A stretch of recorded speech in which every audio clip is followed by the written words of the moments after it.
During dinner, my daughter-in-law screamed, "Go eat in the kitchen, old woman. I only want my family at the table." Her voice echoed through my house.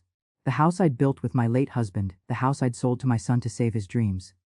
I stood there holding my apron, feeling every eye avoid mine. Minutes later, my son walked in from the kitchen, and what he did next made her cry. But to understand why that moment shattered everything, you need to know how a woman who once commanded stages ended up being told where she could eat in her own home. Before I begin my story, let me know in the comments where you are listening from and what time it is. I just want to know I'm not alone in this. And if you feel moved by what you hear, consider subscribing. It helps more people become aware of the reality of elder abuse. Now let me tell you what really happened. My name is Lorraine Matthews, but everyone who loves me calls me Rainey. I'm 71 years old, and there was a time when my voice could fill a room without a microphone. I sang jazz in small clubs across 3 states.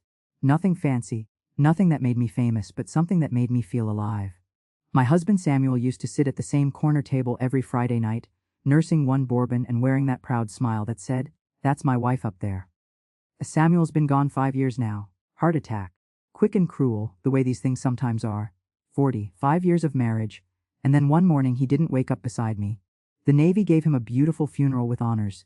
The community filled our church. And then everyone went home, and I was alone in the house we'd built together.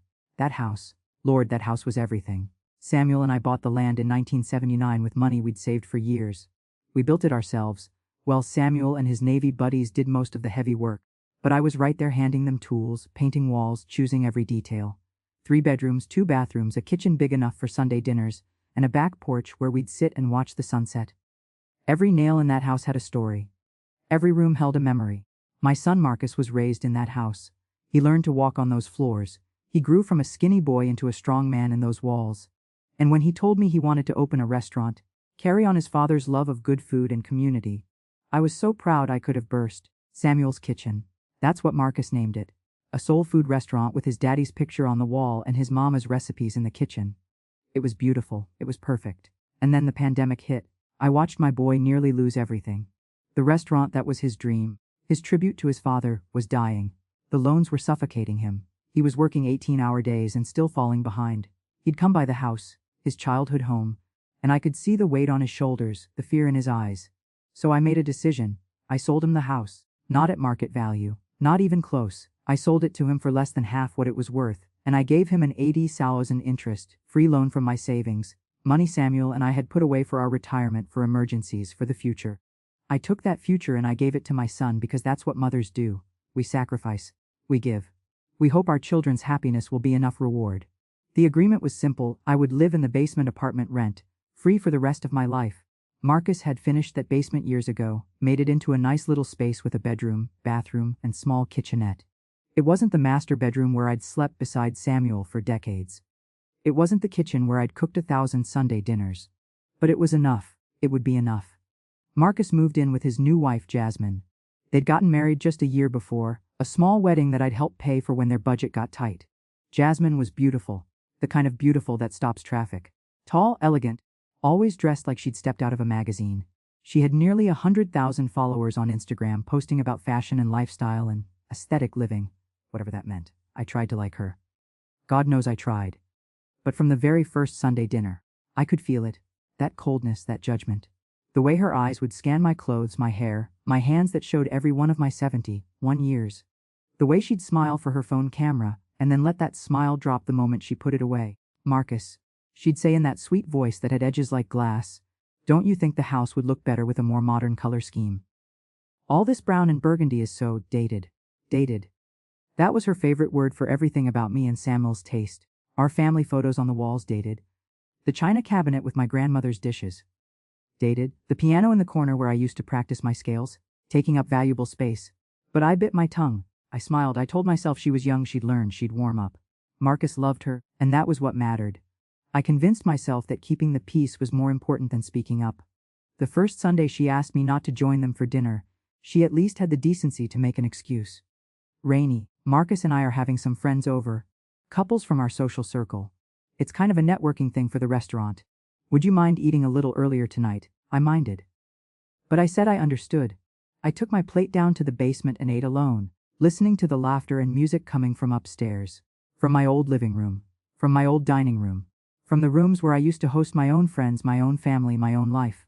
It became a pattern. Sunday dinners, the tradition I'd kept alive for decades, slowly stopped including me. Sometimes Jasmine would bring me a plate afterward, like I was an afterthought. Sometimes she'd forget entirely, and I'd make myself a sandwich in my little kitchenette, trying not to feel the ache of exclusion. The family photos came down next. I noticed it gradually. Pictures of me and Samuel, pictures of Marcus as a boy with his parents, all of them disappeared from the walls. Replaced with modern art, with professional photos of Marcus and Jasmine, with images that told a story I wasn't part of. When I asked Marcus about it, he looked embarrassed. Jasmine's redecorating, Mama. She's not trying to erase you. She has a vision for the space, a vision that didn't include me. Then came my birthday, November 14th, 71 years old. Samuel used to make such a fuss about my birthdays. Flowers, dinner out, a new piece of jewelry he'd saved up for. Nothing expensive, but always thoughtful. Always something that said, I see you. I love you. I'm grateful for another year with you. This year, Marcus texted me in the morning, Happy birthday, Mama. Jasmine and I want to take you to dinner tonight, 6 p.m. dress nice. My heart lifted. See, I told myself, they do care, they do remember. Maybe things are getting better. I spent the afternoon getting ready. I put on my good dress. The burgundy one with the pearl buttons that Samuel had always loved. I did my makeup carefully, took my time with my hair. I even put on the perfume Marcus had given me last Christmas, still in its box because I'd been saving it for a special occasion. At 5:45, I came upstairs from the basement. And that's when I smelled it. My recipes. Someone was cooking my recipes in my old kitchen. I followed that smell like a woman in a dream. A dream that was turning into something else, something darker. Collard greens with smoked turkey. Candied yams with that hint of nutmeg and cinnamon. Mac and cheese made the way my grandmother taught me, with 3 kinds of cheese and a custard base that takes patience. Fried chicken with a buttermilk brine. Cornbread with honey butter. My recipes, every single one. I pushed open the kitchen door, and there was Marcus, moving between the stove and the counter with the efficiency of a professional chef. He'd learned to cook in my kitchen, learned every technique I knew. The restaurant had only sharpened those skills. Marcus. My voice came out smaller than I intended. He turned and I saw the guilt flash across his face before he could hide it. Hey Mama, you look beautiful. That dress is perfect. What's all this? Dinner. He wiped his hands on a towel. I wanted to make your favorites for your birthday. Something about the way he said it made my stomach tighten. Are we going out or... Change of plans. He wouldn't quite meet my eyes. Jasmine thought it would be nicer to have dinner here. More intimate, more special than taking me out. Than treating me like a guest in what used to be my own home. But I swallowed those questions and smiled. That's wonderful, baby. Can I help? No. You're the birthday girl. Go sit in the living room. Relax. I've got this. I should have gone to the living room. I should have sat down and waited like a good guest. But something pulled me toward the dining room instead, and when I looked through the doorway, my breath caught. The table was set for 8. 8 places, with the good china, my china, the set my grandmother had given me as a wedding present. 8 wine glasses. 8 sets of silverware arranged perfectly. The centerpiece was elaborate, fresh flowers in a crystal vase I didn't recognize. Candles waiting to be lit. Everything looked like something out of a magazine. Everything looked like a party I wasn't supposed to know about. Marcus. I turned back to the kitchen, my voice sharper now. Why are there 8 place settings? The wooden spoon in his hand stopped staring. The silence stretched too long. Marcus, Jasmine invited some friends. He said it to the pot, not to me. She wanted to celebrate with you. Make it a real party. What friends? Just people from the restaurant. Some of her social media friends. People we know. People I didn't know. People who would see me as the old woman in the basement, not as the woman who'd owned this house, who'd raised the man cooking this food, who'd saved his dream when it was dying. How long have you been planning this? I asked. Ma. How long, Marcus? He finally looked at me and I saw my son, really saw him for the first time in months. The exhaustion in his eyes. The tension in his shoulders. The way he was caught between 2 women and drowning in the middle. 2 weeks. He admitted. Jasmine wanted to do something special. She said you'd love it. Did she? It wasn't a question. The front door opened before he could answer, and Jasmine's voice filled the house like she owned it. Which I suppose she did now? On paper anyway. Marcus, baby, where are you? The caterer just texted. They're running 20 minutes late with the appetizers. Caterer. There was a caterer coming. To serve my food in my house. For my birthday party that I apparently wasn't supposed to know the details of. Jasmine appeared in the kitchen doorway, and I watched her smile falter when she saw me standing there. She was wearing a cream-colored dress that probably cost more than I spent on groceries in 3 months. Her hair was pulled back in an elegant updo. She looked like she was hosting a gala, not a birthday dinner for her 71-year-old mother-in-law. Rainy. My name came out like she'd tasted something sour. You're up early. I thought Marcus told you 6 o'clock. He did. I wanted to see if I could help. Oh, that's sweet, but Marcus has everything under control. Why don't you go back downstairs and freshen up? Maybe put on something a little more. Her eyes traveled over my burgundy dress, and I could see her mentally rejecting it. Something a little more modern. I have a dress that might fit you. Black is very slimming and sophisticated. Black is for funerals, I wanted to say. This is burgundy, the color your husband's father loved, the color of the dress I wore to their 10th anniversary dinner, the color of life and warmth and memories you know nothing about. But I didn't say any of that. I just stood there, holding onto the kitchen counter, feeling like a stranger in my own home. Jasmine. Marcus started, warning in his voice. What? I'm just trying to help. She turned to him with that sweet smile. Baby, you're working so hard on this dinner. Let me help Rainy get ready. We want her to feel special, right? As she took my arm. Actually took my arm like I was a child who needed guidance. And started steering me toward the basement door. I let her. God help me, I let her. She walked me down those stairs, into my little apartment that used to be storage space, into the bedroom that used to be where Marcus kept his old baseball trophies and Christmas decorations.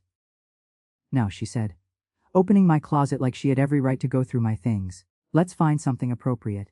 This is going to be a sophisticated dinner party, Rainy. There will be people taking photos. Important people. We want you to look your best. Important people. At my birthday party. In my house. She pulled out a black dress I'd worn to Samuel's funeral. This is perfect. Simple, elegant, classic. Put this on. I stared at that dress and something inside me finally cracked. No. A Jasmine turned, surprise on her face. I'm sorry, I said no. My voice was steady now, stronger. I'm wearing this dress. Samuel loved this dress. I'm wearing it for him for my birthday, in the house we built together. Her expression shifted, hardened. The sweet pretense dropped away like a mask she was tired of wearing. Rainy, I'm trying to help you. I know you don't understand social media and image and branding, but this party is important. Marcus's restaurant needs visibility. My followers need to see quality, sophistication. This isn't about Marcus's restaurant. I interrupted. This is my birthday. And we're celebrating it.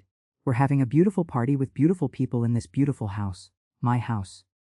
The words hung in the air between us like a challenge. Jasmine's eyes narrowed. Excuse me. This is my house, I repeated, and even though my heart was pounding, even though my hands were shaking, I didn't back down. Samuel and I built this house. I sold it to Marcus so he could save his restaurant. But the memories in these walls, the life in these rooms, that's mine. And I will not wear a funeral dress to my own birthday party. For a moment, just a moment, I saw something flicker in Jasmine's face. Fear maybe, or anger, then she smiled, and it was the coldest smile I'd ever seen. You're right, she said softly. This was your house. Now it's mine. And if you want to be part of this family, if you want to be included in these celebrations, then you need to understand how things work now. The world has changed, Rainy. You can either change with it, or you can stay down here in the past where you belong. She walked out, leaving me standing there in my burgundy dress, in my basement apartment, in the house that used to be mine.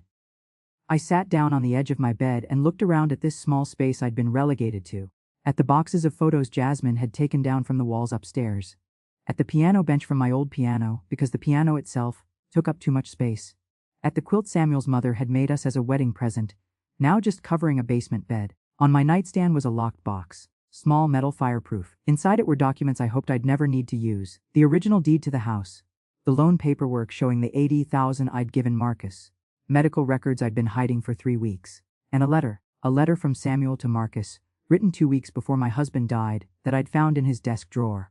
A letter I'd never given to my son, because I was afraid of what it might do to him, what truths it might reveal. I heard footsteps upstairs. Voices. The doorbell ringing. The party was starting, my birthday party.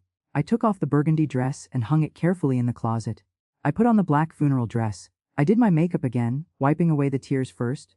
I looked at myself in the mirror and barely recognized the woman staring back at me. When did I become so small? When did I let myself disappear?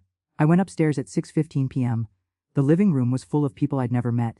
Young, beautiful people holding wine glasses and laughing at jokes I wasn't part of. Jasmine was in her element, moving through the crowd like a celebrity, posing for photos, her phone in her hand, capturing every moment for her followers. Marcus saw me from across the room. Our eyes met and I saw the apology there. The guilt, the shame. But he didn't come over. He just looked away and went back to his conversation with a man in an expensive suit. I stood there in my black dress, in my living room, at my birthday party, and no one even noticed I'd arrived. No one except Jasmine, who glided over with a smile that didn't reach her eyes. Much better, she said, looking me up and down. See, I told you black was sophisticated. Now, dinner's almost ready. Why don't you go help Marcus set everything out? You know where everything is. She wanted me to serve. At my own birthday party, she wanted me to serve. I opened my mouth to say something. I don't even know what, when someone called Jasmine's name for a photo. She turned away without another word, leaving me standing there invisible. I walked to the dining room. The table was stunning.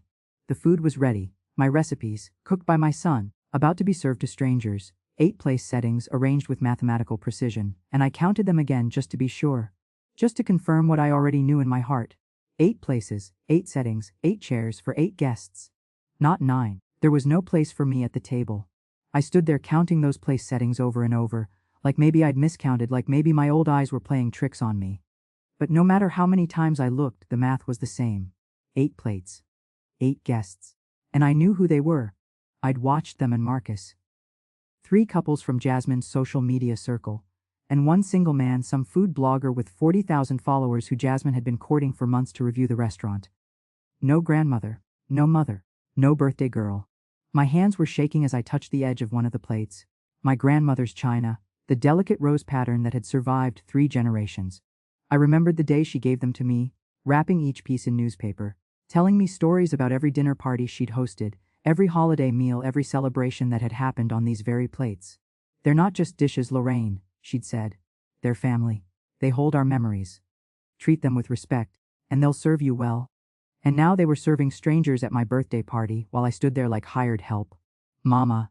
I turned to find Marcus in the doorway, carrying a serving platter of fried chicken. The golden crust glistened under the chandelier light. Perfect. Just like I'd taught him. His face was troubled, like he could see what I'd just realized. Marcus, honey, where am I supposed to sit? The platter trembled slightly in his hands.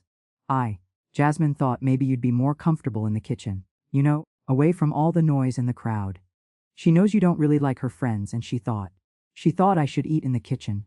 My voice sounded strange to my own ears. Flat. Dead. At my own birthday party. It's not like that, Mama, it's just, the table only fits 8 comfortably, and with the photographer coming. Photographer. Jasmine hired someone. For her Instagram. For the restaurant's social media. She's trying to help the business, Mama. She's trying to make tonight special. Special for everyone but me. I looked at my son, my beautiful boy who I'd carried for 9 months, who I'd raised alone while Samuel was deployed, who I'd sacrificed everything for, and I saw what he'd become. A man so afraid of losing his wife, so desperate to keep his business afloat, so tired of being caught in the middle that he'd forgotten which side he was supposed to be on. Your father would be so disappointed in you right now, I said quietly. The words hit him like a slap. The platter in his hands dipped, and for a second I thought he'd drop it. His eyes filled with tears. Mama, please. Don't make this harder than it already is. Just this once, can you please just go along with it? It's one dinner. After tonight things will get better, I promise. How many times had he said that? How many times had I believed him? Put the chicken down, Marcus. Mama, put it down. He set the platter on the sideboard, his hands free now but hanging useless at his sides. I stepped closer to him, close enough that he had to look at me, had to see me. I sold you this house, I said. Do you remember why? To help with the restaurant. No. I mean, yes, but that's not the real reason. I sold it because you're my son, and I would do anything for you. I gave you $80,000. Do you remember that money, Marcus? Do you know where it came from? He nodded miserably. That was me and your father's retirement. That was the money we'd saved for 45 years. That was supposed to be my security, my future, my safety net. And I gave it to you interest-free because I believed in your dream, because I believed in you. I know, Mama. I know. And I'm so grateful. I'm not finished. My voice was steel now. I moved into a basement apartment in the house I built. I gave up my bedroom, my kitchen, my living room. I gave up having my friends over for Sunday dinner. I gave up seeing my own family photos on the walls. I gave up everything that made this place mine, and I did it with a smile because I thought it was temporary. I thought things would get better. I thought my son would remember who I am and what I've done. I do remember. Then why am I eating in the kitchen at my own birthday party? The question hung between us like a guillotine. Marcus opened his mouth, closed it, opened it again. No answer came out that could possibly be good enough. Babies? Jasmine's voice sang out from the living room. Is the food ready? Everyone's starving. Marcus looked toward the living room, then back at me. I could see the war happening behind his eyes. Loyalty versus comfort. Truth versus peace, his mother versus his wife. I'll fix this, he whispered. I'll add another chair. Don't bother. I untied my apron, the apron I hadn't even realized I'd put on, the old habit of helping in the kitchen, and set it on the counter. I wouldn't want to ruin Jasmine's aesthetic. Mama, please. I walked past him toward the basement door. Behind me, I heard Jasmine's heels clicking on the hardwood floor. Marcus! Baby, where are you? We need to start serving before everything gets cold. The photographer is setting up, and the light is perfect right now. She appeared in the doorway and stopped, looking between us. What's going on?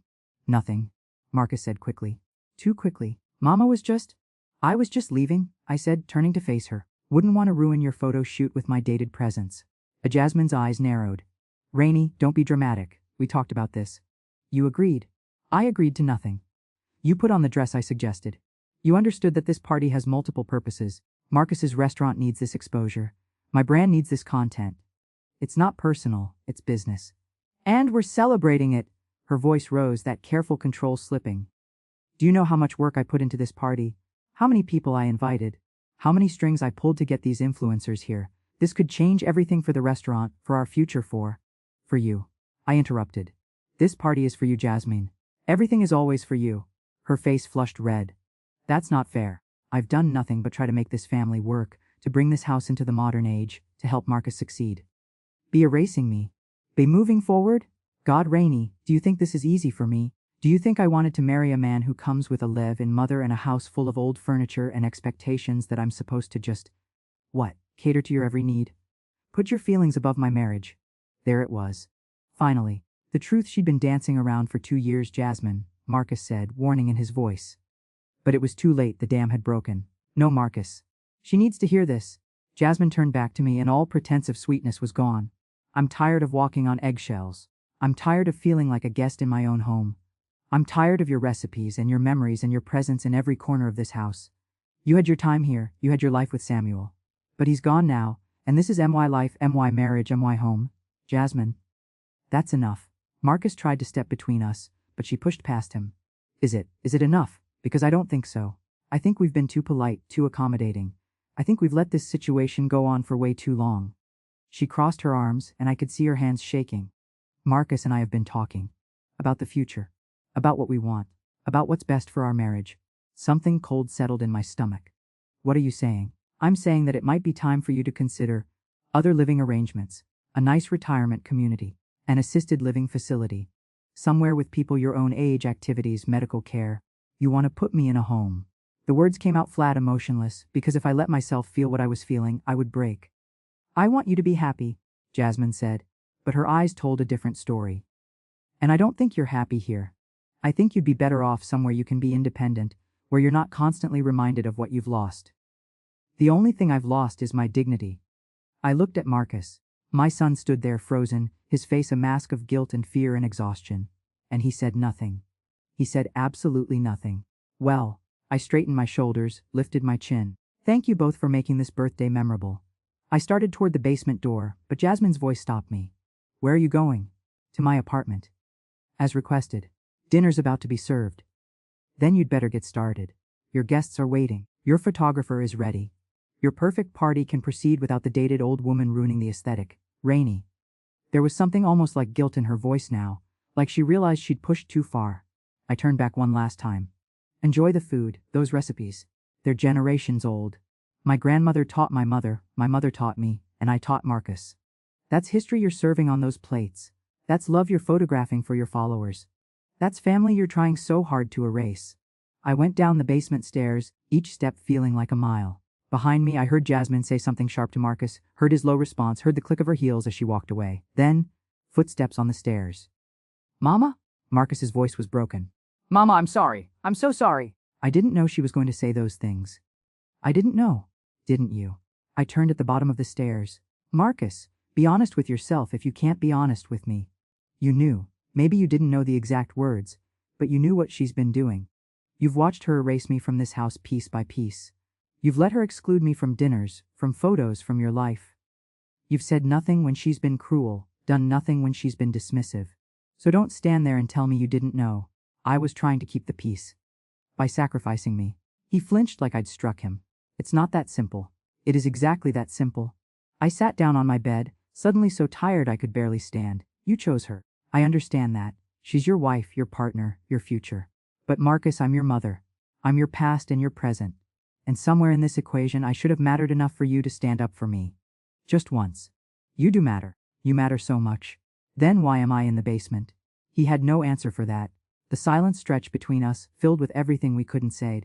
Finally, he whispered, "What do you want me to do?" I looked at him, really looked at my son, and realized I was looking at a stranger. When had that happened? When had the boy who used to defend me on the playground turned into a man who couldn't defend me in my own home? "I want you to go back upstairs," I said quietly. "I want you to serve dinner to your wife's friends. I want you to smile for the photographer and charm the food blogger and do whatever you need to do to save your restaurant. And then, tomorrow, I want you to think long and hard about who you've become. Because the man your father raised, he would never have let this happen. Ma, go. Marcus. Your guests are waiting." He stood there for another moment, tears running down his face, then turned and climbed the stairs. I heard his footsteps overhead. Heard Jasmine's voice, bright and false. "There you are! Come on, everyone's seated." I sat in my basement apartment and listened to my birthday party happen without me. Heard the laughter. Heard the clinking of glasses, my glasses. Heard Jasmine making a toast that I couldn't quite make out, followed by applause. Heard Marcus's voice saying something that made everyone laugh. Then I heard Jasmine's voice, crystal clear, probably projecting for the photographer, "Let's eat. But first, Marcus, baby, let me get a picture of just our family at the table. Our family." The words echoed down the stairs like a slap. I stood up, walked to my nightstand, and opened the lockbox. Inside were the documents I'd kept hidden. The proof of everything I'd given, everything I'd sacrificed. The medical records showing the cancer that had come back 3 weeks ago. Stage 3 breast cancer, the same cancer that had almost killed me 10 years ago. The records I hadn't shown Marcus because I didn't want to burden him, because I thought I could handle it alone, because I was so used to making myself smaller, quieter, less of a problem. And beneath all of that, Samuel's letter. The letter I'd found after he died, addressed to Marcus but never delivered.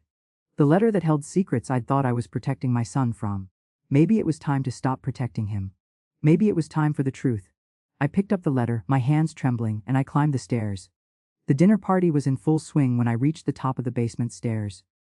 I stood in the hallway, hidden in the shadows, and watched through the doorway as Jasmine held court at my dining room table. She was radiant, glowing under the chandelier light, her phone positioned perfectly to capture the scene. The photographer, a young woman with purple hair and expensive equipment, moved around the table, snapping photos from different angles. Everyone was laughing at something Jasmine had said, their wine glasses raised, their faces bright with the kind of happiness that comes easy when you're young and beautiful, and the world still feels like it belongs to you. Marcus sat at the head of the table. Samuel's seat, the seat where my husband had carved 30 years' worth of Thanksgiving turkeys and Christmas roasts. He was smiling, but it didn't reach his eyes. He kept glancing toward the basement door, guilt written all over his face. Okay. Everyone. Jasmine tapped her glass with a fork. "Before we eat this amazing food that my incredibly talented husband made, I want to say a few words." As she stood and the photographer moved closer. This was the money shot, the content Jasmine had been planning. I could see it in the way she angled her body, the practiced grace of her gestures. 2 years ago, Marcus and I started this journey together. We took a risk on a restaurant, on a dream, on a life we wanted to build from scratch. And it hasn't been easy. There have been struggles, challenges, moments when we didn't know if we'd make it. She reached down and took Marcus's hand. He looked up at her, and I saw the love there. Real love, complicated and messy, but love nonetheless. It made what I was about to do so much harder.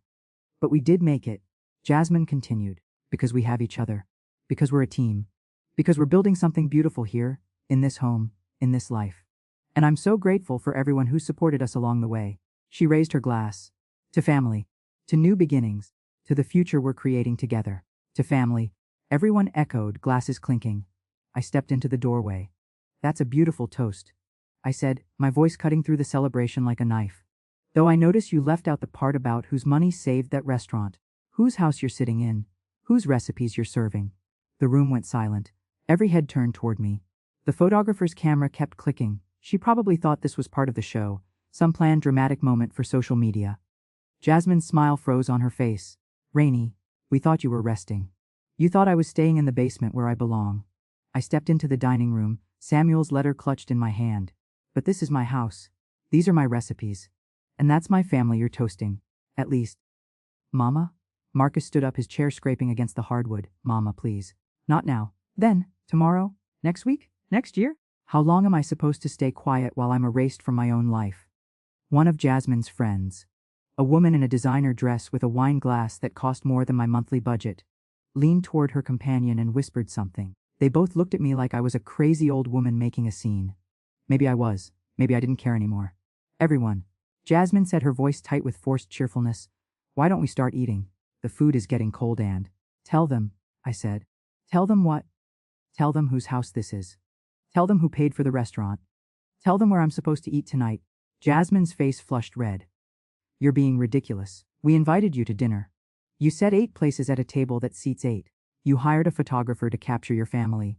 You made a toast to new beginnings that conveniently forgot the old woman in the basement who made all of this possible. That's not fair! Jasmine's careful composure was cracking. We've let you live here rent-free for 2 years. Let me. My voice rose.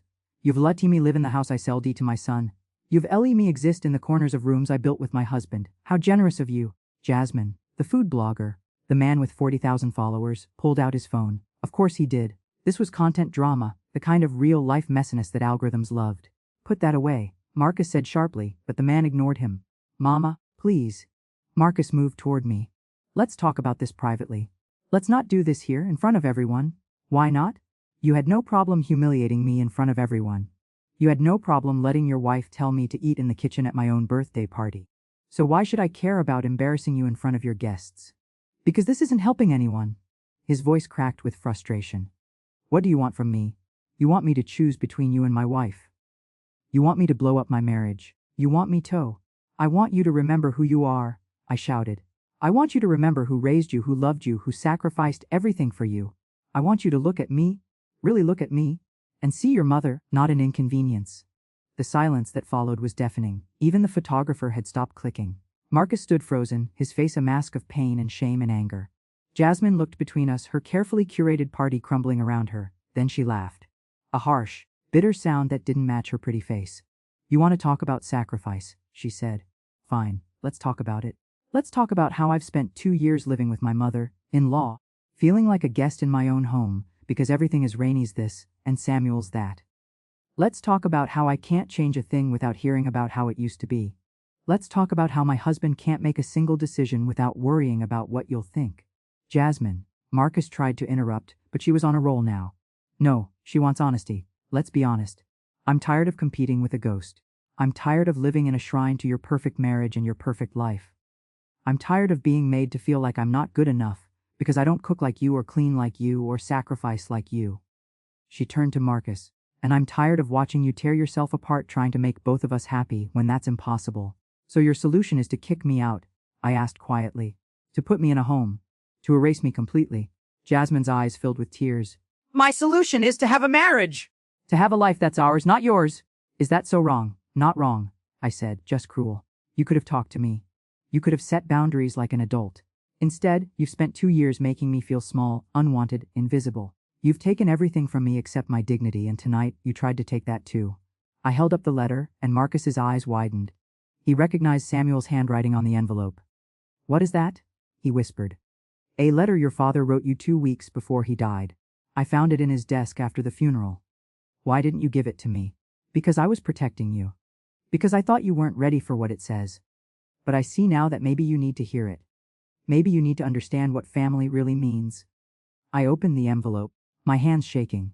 The paper inside was worn from being read so many times, folded and unfolded, tear-stained and precious. Samuel's handwriting, bold and clear, filled the page. Mama, don't. Marcus reached for the letter, but I stepped back. Your father wrote this when he got his diagnosis. When he knew he was dying. And he wanted you to know the truth. What truth? Marcus's voice was barely audible. I looked at my son, at the man he'd become, at the choice that was about to change everything. Then I began to read. My dear son, I started, and my voice broke on those words. If you're reading this, then I'm gone and your mother is alone, and I'm trusting you to take care of her the way she's taken care of both of us all these years. Marcus sank back into his chair, his face pale. There's something I need to tell you, something, Rainy, and I decided long ago that you didn't need to know. But now, at the end of my life, I realize that maybe the truth is a gift I should have given you sooner. Mama, stop. Marcus's voice was pleading now. Please. Whatever it is, we can talk about it later. You are not my biological son." The words hung in the air like a bomb that had just detonated. Jasmine gasped. The guests froze, their forks halfway to their mouths.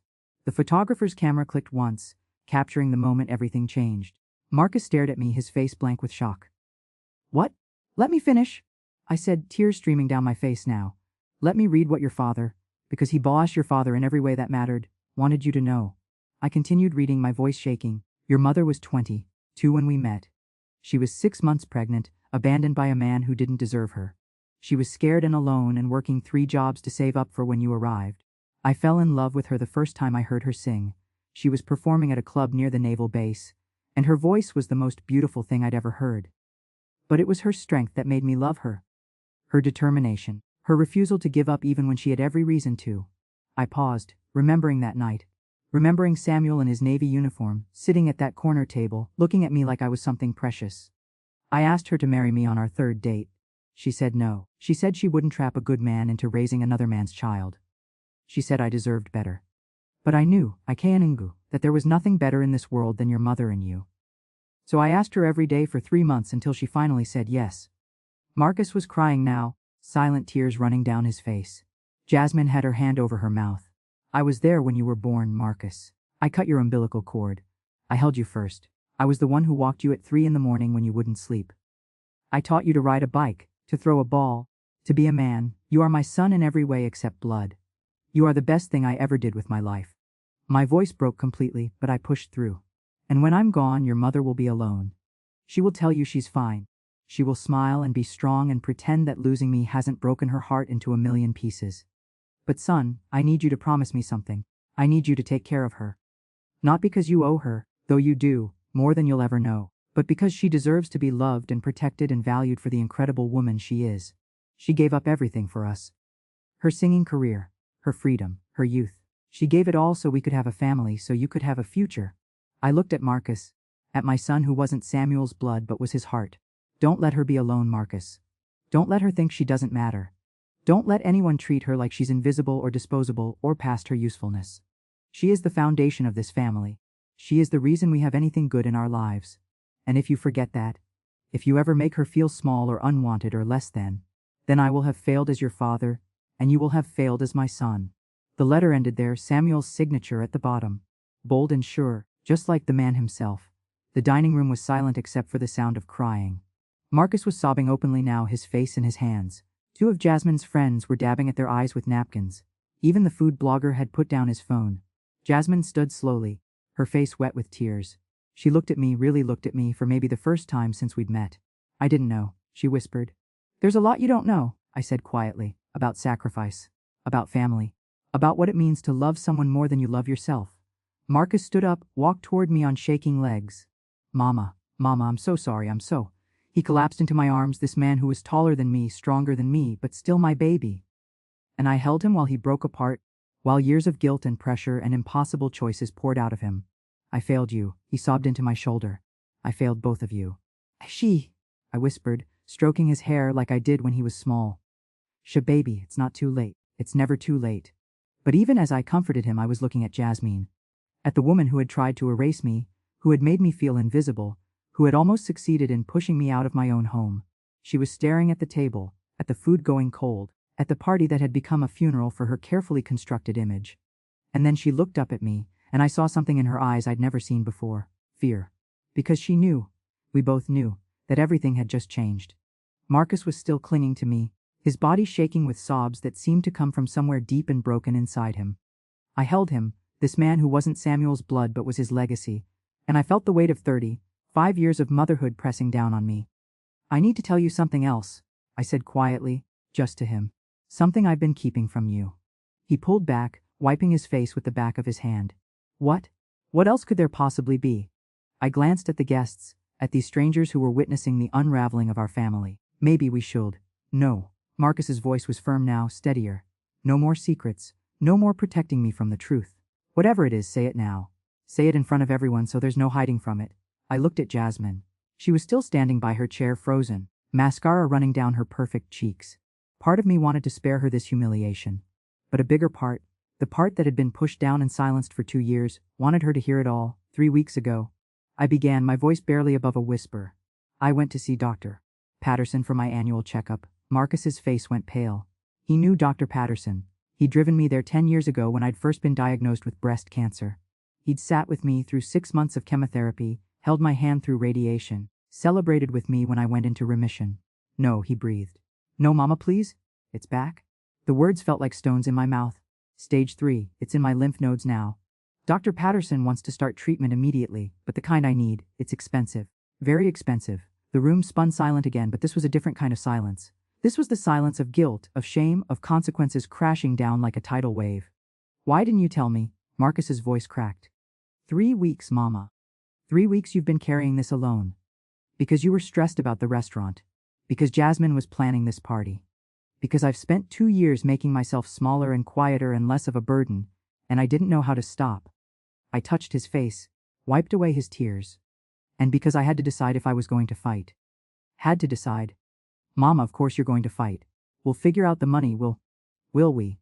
I turned to look at the dining room table, at my grandmother's china holding food that was getting cold, at the wine glasses and the fancy centerpiece, and all the trappings of a life that had pushed me out. With what money, Marcus? You used your savings to keep the restaurant afloat during the pandemic. Jasmine's income goes to her lifestyle, her brand, her image. And me? I gave every penny of my retirement. My safety net is gone. Jasmine made a sound, something between a gasp and a sob. Oh my God. Also, I had to think. I continued, my voice steady now with a strange kind of calm. I had to think about whether fighting was worth it. Whether living was worth it. Because what was I living for? A basement apartment. Scraps of attention from my son. Being tolerated in my own home until you could convince me to move into assisted living. Mama, stop. Please stop. Marcus was crying again, but these were different tears. These were tears of horror, of realization, of understanding just how far things had fallen. I decided I wanted to fight, I said. Not just the cancer, but for my dignity. For my place in this family. For the respect I've earned. So I started making plans. I started gathering documents. And I was going to wait until after tonight to bring it all out, but then... I gestured at the table. Then I wasn't invited to my own birthday party. One of Jasmine's friends, the woman in the designer dress, stood up abruptly. We should go. This is a family matter. We shouldn't be here. Sit down, I said, and there must have been something in my voice because she did. You came here for a show, for content, for a glimpse into the perfect life Jasmine has been selling on social media. Well, here it is. Here's the reality behind the filtered photos and the curated posts. An old woman with cancer, being pushed out of her own home by a daughter-in-law who sees her as an inconvenience. That's not fair, Jasmine said, but her voice had no strength in it. That's not. I didn't know about the cancer. If I'd known, would it have mattered? I asked. Would you have been kinder, more patient, less eager to ship me off to a facility? Or would you have just seen it as an opportunity, finally a good excuse to get rid of me? She flinched like I'd slapped her. I never wanted to get rid of you. I wanted my own life, my own space. Is that so terrible? No, I said, and I meant it. It's not terrible to want those things. But Jasmine, you could have talked to me. You could have set boundaries like an adult. We could have found a way to live together with mutual respect. Instead, you made me feel like I was trespassing in my own home. You erased me from photos, excluded me from dinners, made it clear at every turn that I was unwanted. And Marcus, I turned back to my son. You let her. I know. His voice was broken. I know I did, and I have no excuse. I was weak. I was scared of losing her, scared of the restaurant failing, scared of everything falling apart. So I let you be the sacrifice.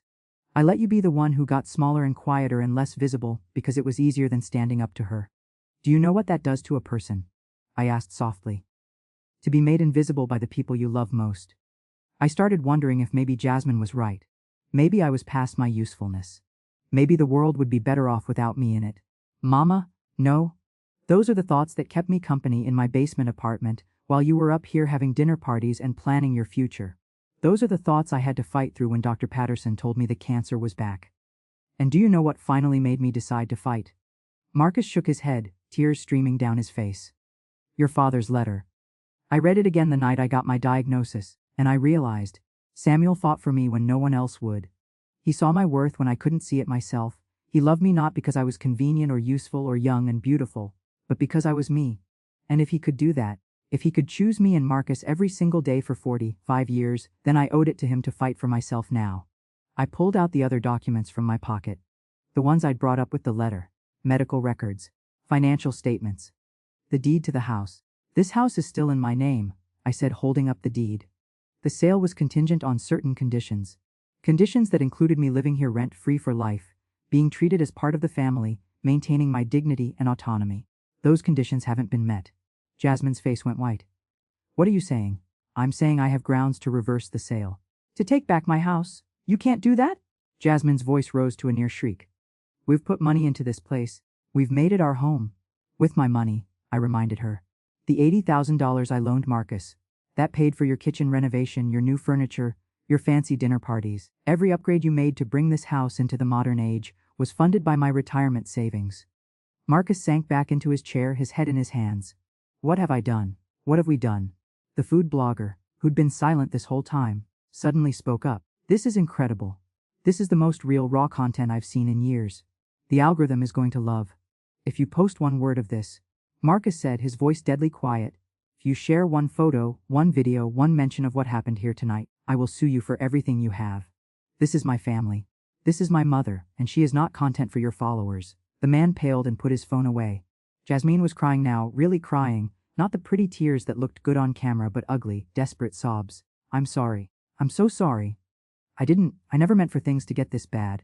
I just wanted to feel like this was my home too. I wanted to matter, I said. You mattered to Marcus. You could have mattered to me if you'd given us a chance, if you'd seen me as a person instead of an obstacle.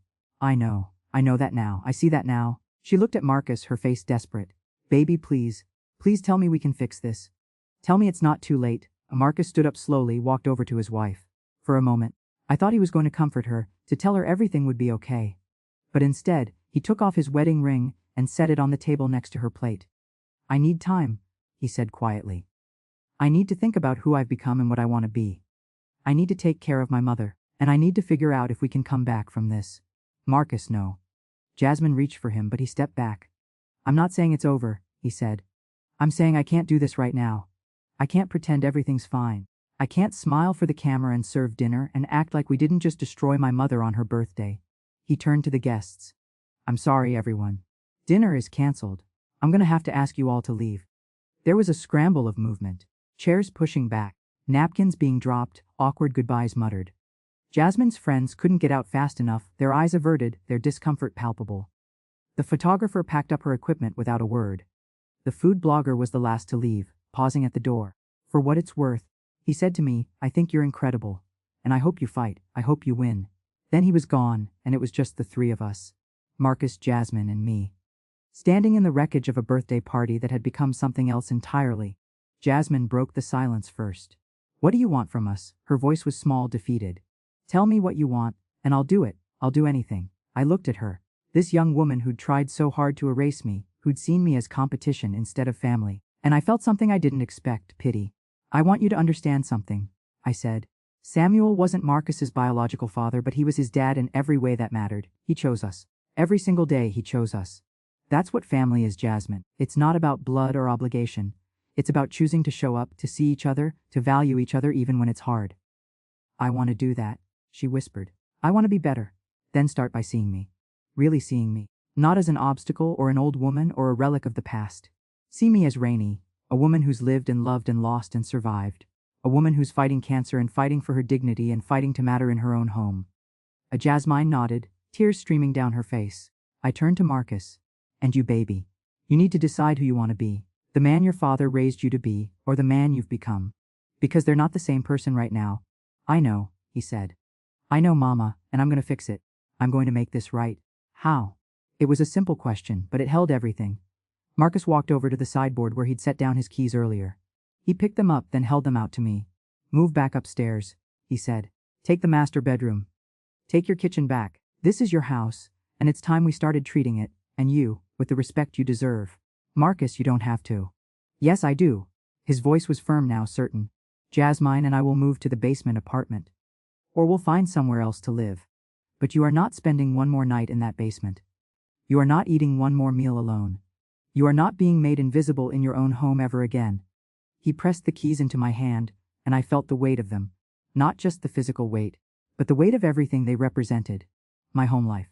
My dignity being handed back to me. Jasmine was watching us, her face pale. Marcus, we can't afford to move. Then we'll figure it out, he said, turning to her. We'll downsize the restaurant. We'll cut expenses. We'll do whatever we have to do. But we are not putting this burden on my mother anymore. She's given us everything, it's time we gave something back. I looked at my son, at the man he was choosing to become, and I felt something loosen in my chest. Hope maybe, or just relief that the fight was finally over. But then Jasmine spoke, and I realized the fight was just beginning. What about the cancer treatment? She asked quietly. How are we going to pay for that? The question hung in the air like smoke after a fire. How are we going to pay for treatment that could cost hundreds of thousands of dollars? Treatment that my depleted savings couldn't begin to cover. Treatment that stood between me and the grave. Marcus's face went through a series of emotions: determination, fear, calculation, and finally something that looked like resolve. We'll sell the restaurant, he said. What? Jasmine and I spoke at the same time. Samuel's kitchen. We'll sell it. Use the money for Mama's treatment. Marcus, no. I stepped toward him. That restaurant is your dream. It's your father's legacy. You can't. My father's legacy is taking care of you. Marcus interrupted, his voice fierce. That's what his letter said. That's what he made me promise.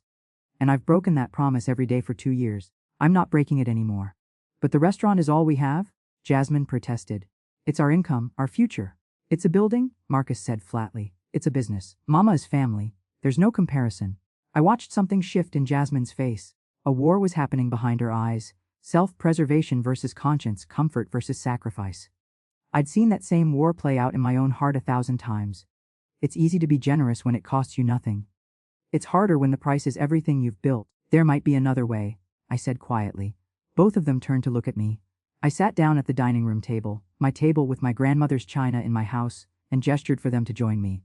After a moment, they did. Marcus on my right, Jasmine on my left, the three of us surrounded by the cold food and empty wine glasses of a party that had died before it began. I've been thinking about this for 3 weeks, I said. Ever since Dr. Patterson gave me the diagnosis. And I've realized something. This house is worth about $400,000 now. Maybe more, with the market the way it is. Mama, I told you, you're not selling this house.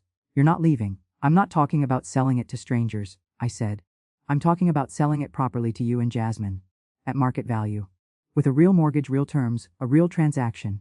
Marcus shook his head. We can't afford that. The down payment alone. You don't need a down payment. You already gave me one. $80,000 worth of renovations and improvements over the past 2 years. We'll count that as your down payment. You'll get a mortgage for the rest, pay me monthly payments. That income, plus my Social Security, will cover the treatment. I could see Marcus doing the math in his head, calculating what a mortgage payment would look like on a house this size. We can't afford it, Jasmine said, and for once there was no edge to her voice. Just honest fear. Between the restaurant loan and credit cards and living expenses, Marcus, we're barely making it as it is. Then we make changes, Marcus said. We'll cut back, we live smaller. You sell the restaurant, I said. Nope. Marcus, listen to me. I took his hand. Samuel's kitchen is struggling. You know it is. You're working yourself to death, trying to keep it afloat, and it's still not enough. You've been thinking about selling for months. I've heard you on the phone with potential buyers, heard you talking to accountants, heard the stress in your voice every time you look at the books. He looked down at our joined hands, unable to deny it. If you sell the restaurant, I continued, you could pay off your debts, get a fresh start. You could work for someone else for a while, save money, figure out what you really want to do. Maybe open something smaller, more manageable when the time is right. But right now that restaurant is drowning you. It's Dad's legacy, Marcus whispered. No, baby. You are your dad's legacy. The man you choose to be, the way you treat people, the love you show. That's the legacy that matters. A building with a name is just a building. Jasmine was crying again, but quietly this time. I pushed for that restaurant, she said. I wanted the image of it, the Instagram content, the lifestyle. I made Marcus keep it open when he wanted to close. I made him borrow more money, take more risks, because I wanted to be a restaurant owner's wife. I wanted the aesthetic. She looked at me, and for the first time, I saw real remorse in her eyes. Not performative guilt for the camera, but genuine shame. I've been so stupid, she continued. So selfish. I thought I was helping, thought I was being supportive by pushing for success, but I was just using your family's dream to build my brand, and I didn't even see it. You saw what you wanted to see, I said, not unkindly. We all do that sometimes.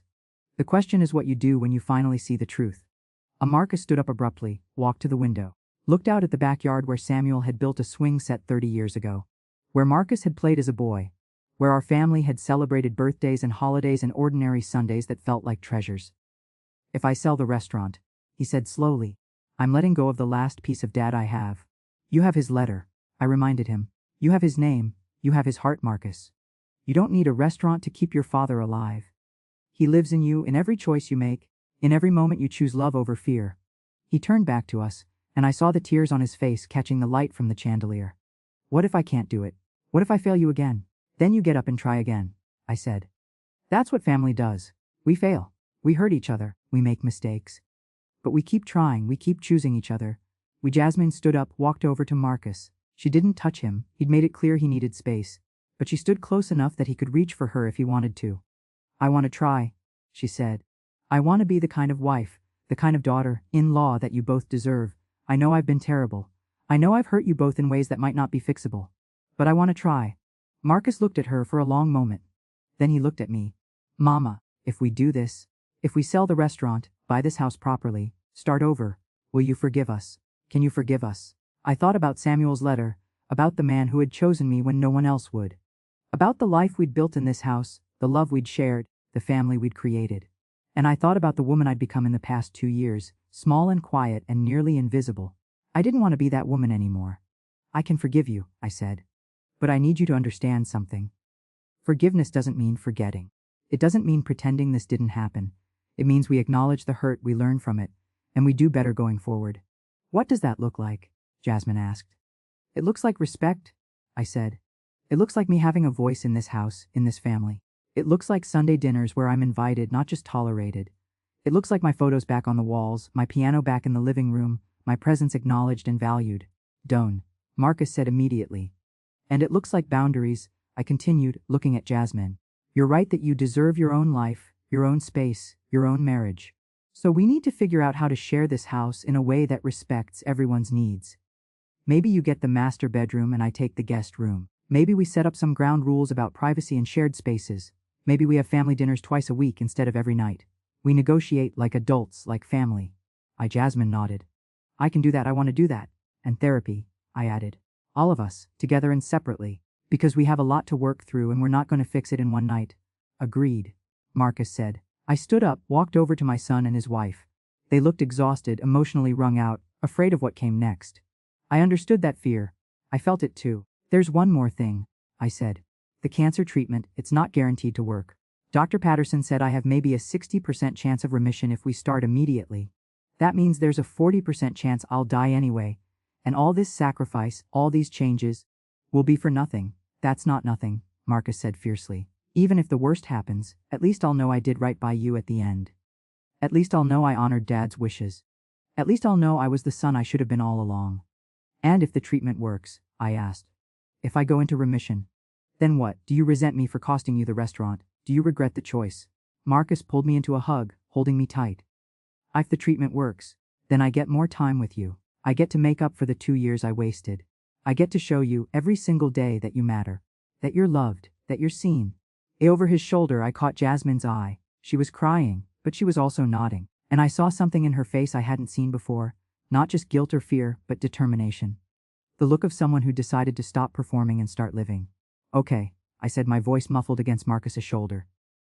Okay, we'll do this. We'll try. We stood there for a long moment, the three of us in that dining room surrounded by the ruins of a birthday party that had become something else entirely. A reckoning, a revelation, a beginning. Finally, Marcus pulled back. It's still your birthday, he said. And there's still food, it's cold, but it's your recipes made with love. Would you eat with us?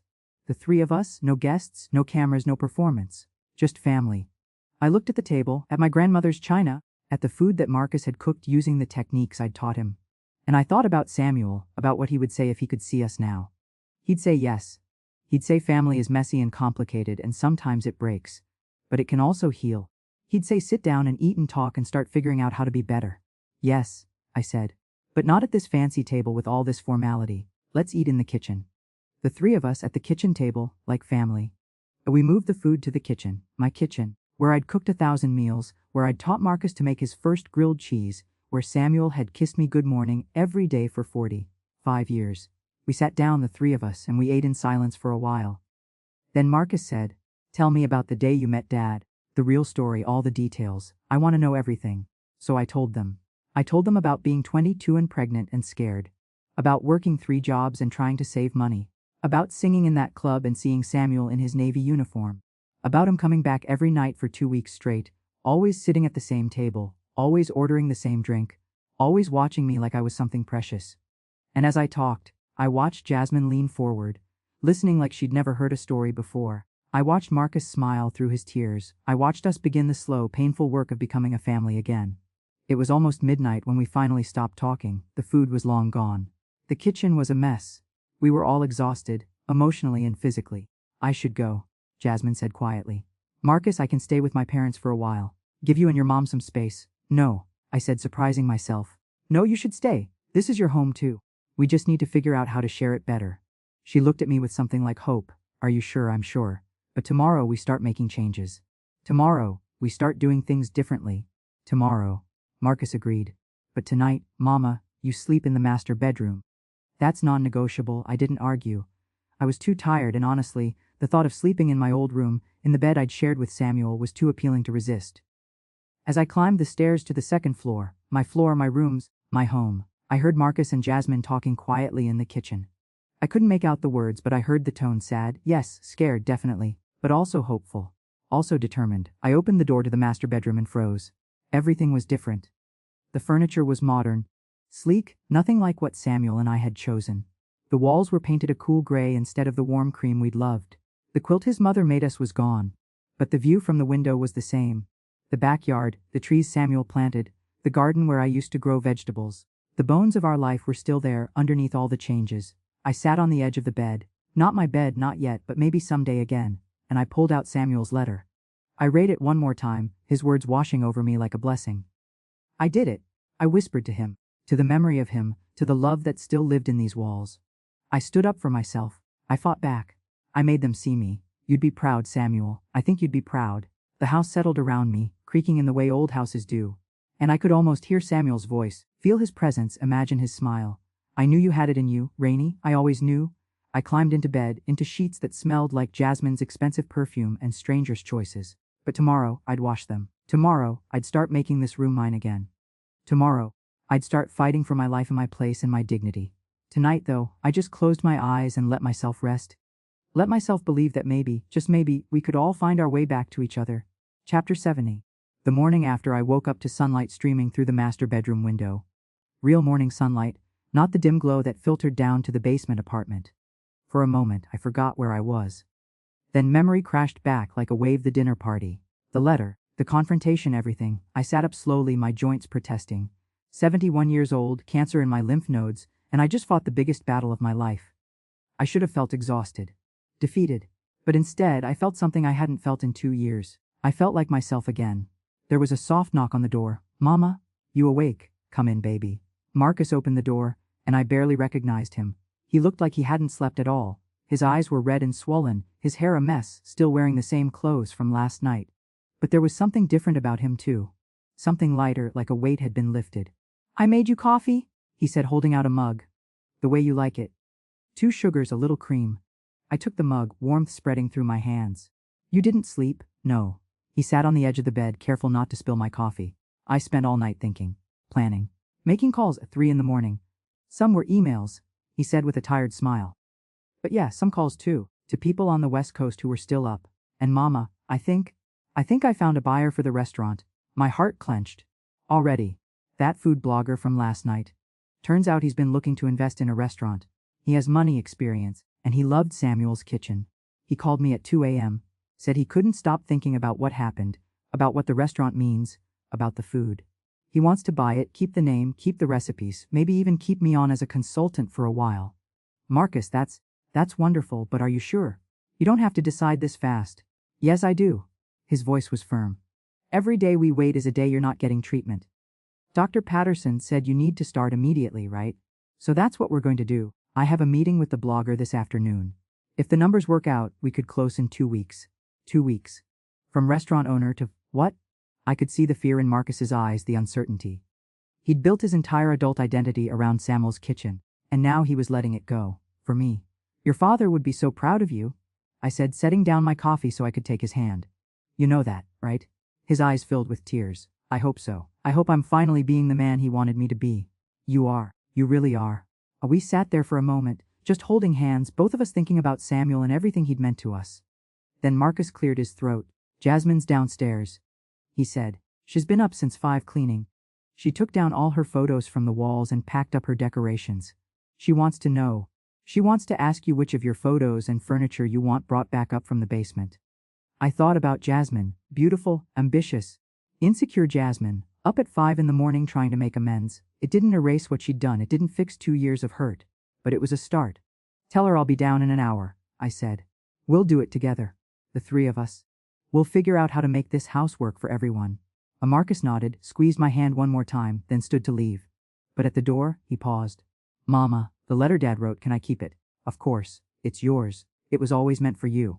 Thank you. For everything. For being strong enough to show it to me. For fighting back last night. For not giving up on us even when we gave you every reason to. After he left, I got up slowly, my body reminding me of every one of my 71 years. I looked at myself in the mirror. A mirror Jasmine had hung, reflecting a version of me I barely recognized. I looked tired. Older than my years, but I also looked determined. I got dressed, not in the black funeral dress but in the burgundy one. Samuel's favorite, then I walked downstairs. The house smelled like coffee and cleaning products. I found Jasmine in the living room, on her hands and knees scrubbing the hardwood floors. She'd changed into old sweatpants and a t-shirt, no makeup, her hair in a messy ponytail. She looked young, vulnerable, human. She saw me and sat back on her heels. Rainy. Good morning. Good morning. I'm sorry about the floors. I just wanted to get them clean before we moved furniture around. I know you like them polished a certain way, and I haven't been keeping up with it and. She was babbling, nervous. Nothing like the confident woman who'd ordered me to eat in the kitchen 12 hours ago. Jasmine, I said, gently. It's okay. The floors are fine. She nodded, but I could see her hands shaking. I packed up most of my things. The modern art, the new vases, all the stuff I bought. I wasn't sure what you wanted to keep, so I just boxed it all up. It's in the garage. I looked around the living room. The walls were bare except for the marks where frames had hung. The shelves were empty. It looked sad, honestly. Like a house in mourning. I don't want a museum, I said. I don't want this place to look like it did when Samuel was alive. That's not fair to anyone, especially you and Marcus. This is your home too. But it's our home, Jasmine said. You built it. You filled it with love and memories. I had no right to erase all that. No, you didn't. But I also had no right to expect nothing to change. People grow. Families evolve. Houses should reflect the people living in them, not the ghosts of the past.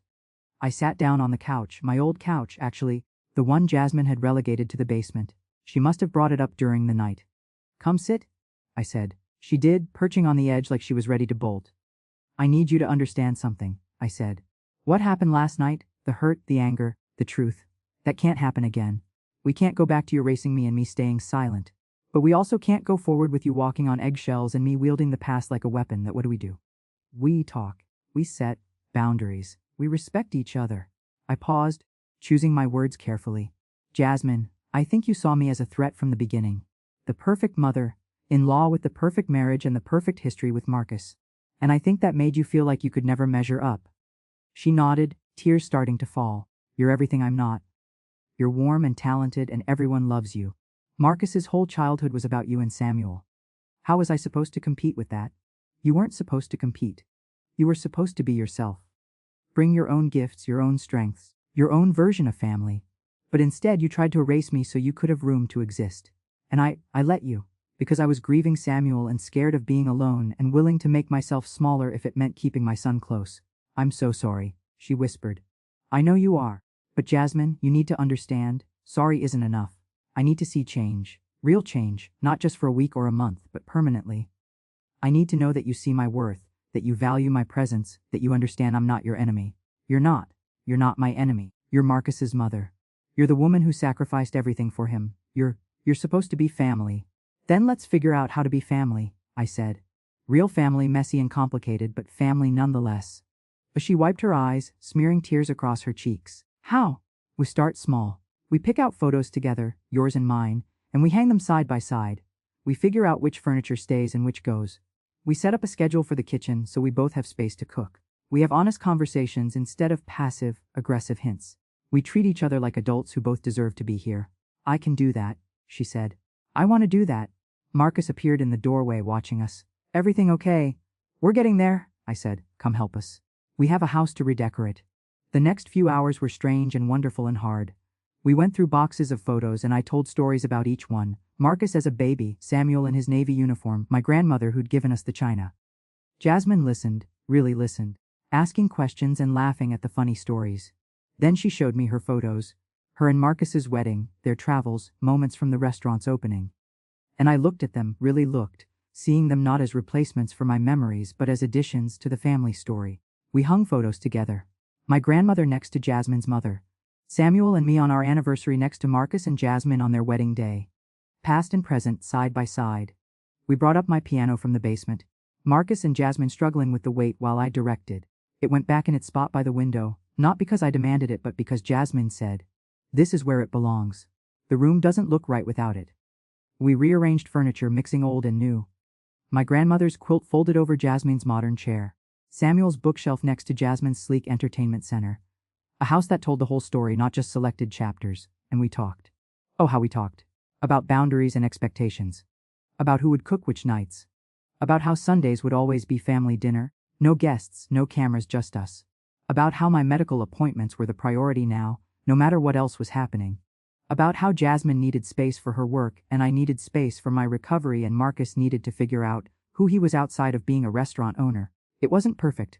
There were moments of tension, of old hurts surfacing, of disagreements about where things should go or how things should be done. But we worked through them. We kept talking. We kept trying. Around noon my phone rang. Dr. Patterson's office. "Mrs. Matthews. We have your test results back. Can you come in today at 3? My hand trembled as I held the phone. Yes. Yes, I'll be there. Marcus and Jasmine both heard. They stopped what they were doing and looked at me. "I'm coming with you," Marcus said. "We're both coming," Jasmine added. I started to argue, to say they didn't need to, that I could handle it alone. But then I remembered, I didn't have to be alone anymore. I didn't have to carry everything by myself. "Okay," I said. "Thank you." At 3 p.m., we sat in Dr. Patterson's office. Me in the middle, Marcus on my right, Jasmine on my left. Dr. Patterson looked at all of us, then at me. "Lorraine, I'm not going to sugarcoat this. The cancer is aggressive and it's spread to several lymph nodes. We need to start treatment immediately. Chemotherapy first, then possibly radiation, and if that works, surgery to remove any remaining tumors." "What are her chances?" Marcus asked, his hand gripping mine. "If we start now with aggressive treatment, I'd say 60% chance of remission. But it's going to be hard, Lorraine. Harder than last time. You're older now, and the cancer is more advanced." "But she can fight it," Jasmine said. "She can beat it." Dr. Patterson looked at me. "That depends on you, Lorraine. Do you want to fight?" I thought about Samuel, about his letter, about the man who chose me when no one else would. I thought about Marcus, finally becoming the son his father raised him to be. I thought about Jasmine, young and flawed but trying so hard to change. I thought about the house we'd spent the morning reclaiming, making it a home for all of us. I thought about life, messy, complicated, painful, beautiful life. "Yeah," I said, "I want to fight." Dr. Patterson smiled. "Then let's get started." "T.H.E. Munties Ladar." I stood in the kitchen, my kitchen, our kitchen, making Sunday dinner. My hair was growing back in patches from the chemo, short and silver and stubborn. My hands shook sometimes from the medication. My body was tired in ways I'd never experienced before. But I was alive, I was fighting, and I was winning. "Mama, let me help with that," Marcus said, coming in from the restaurant, his new job at a downtown bistro where he worked as head chef. He'd sold Samuel's kitchen 6 weeks ago, and while I knew it hurt, I also saw the relief in his shoulders. He was sleeping better, smiling more, remembering how to breathe. "I've got it," I said, stirring the collard greens. "You set the table." "With Grandma's china?" he asked, grinning. "Of course. It's Sunday." Jasmine came down from upstairs, the master bedroom that she and Marcus had moved into 2 months ago, after I'd chosen the guest room as mine. It was smaller, but it was enough. And more importantly, it was my choice. She'd changed too, Jasmine had.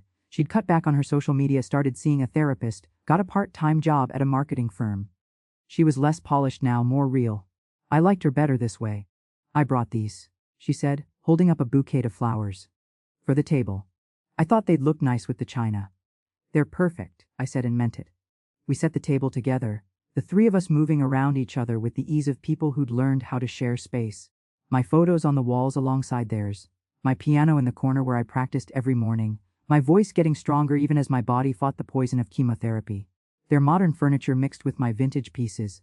A house that told the whole story. As we sat down to eat, Marcus raised his glass. "Sweet tea, my recipe, to Mama," he said. "For teaching us what it means to fight, what it means to stand up, what it means to be family." "To Rainey," Jasmine added, and her voice was thick with emotion. For giving us another chance. For showing us grace when we didn't deserve it. To us, I said. All of us.